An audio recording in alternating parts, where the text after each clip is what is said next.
ถือว่าสุดยอดเลยนะทางด้านน้องโอเรือสุกันไต่ปัญญวงศ์เข้าซิงเหรียญคำเป็นทีมห้อยกันแล้วเนาะก็คือในมื้อนี้นะเอาชนะนักมวยจากฟิลิปปินส์ไปชนะน้องในยกทำอิฐนะซึ่งว่านักมวยฟิลิปปินส์ก็จะเป็นผู้นี้เนาะที่ว่าถึกทางด้านน้องโอชนะไปเนาะชนะน้องในยกทำอิฐนะก็คือนักกีฬาจากฟิลิปปินส์ก็เป็นทางด้านEJกาเลนเดสเนาะเอาชนะไปเดินทางด้านน้องโอนะเข้าไปซิงเหรียญคำเนาะ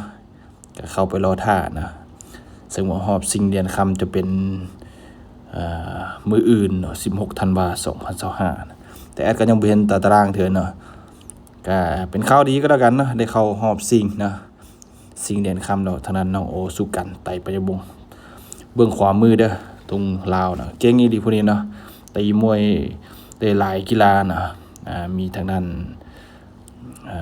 ก่อนหน้านี้ก็จะเป็นเจ้าของเหรียญคำกีฬาคิกบ็อกซิ่งในซีเกมอยู่ที่เมียนมาเนาะส่วนปีนี้มาตีมวยลาวเนาะปี2025ซีเกม2025ซีเกม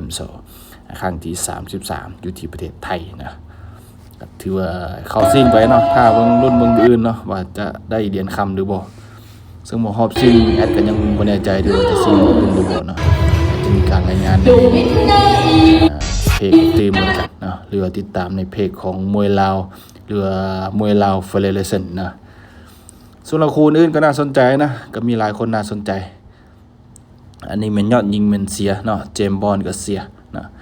ลายเพชรน้อยมันชนะเนาะชนะนักมวยเวียดนามนะก็เข้าฮอบไป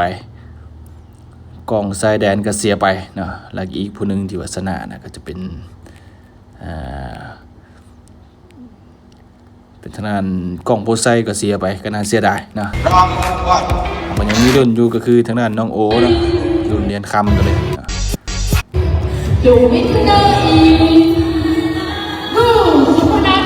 ลายผู้นี้ก็เสียนะแล้วผู้นี้เนาะที่ว่าน่าจะตามไปซิงเรียนคำกัน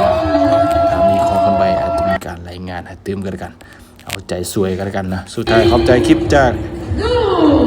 สะพานมวยลาวแห่งชาติกันแล้วกันใจสวยน้องโอเด้อสู้ต่อไป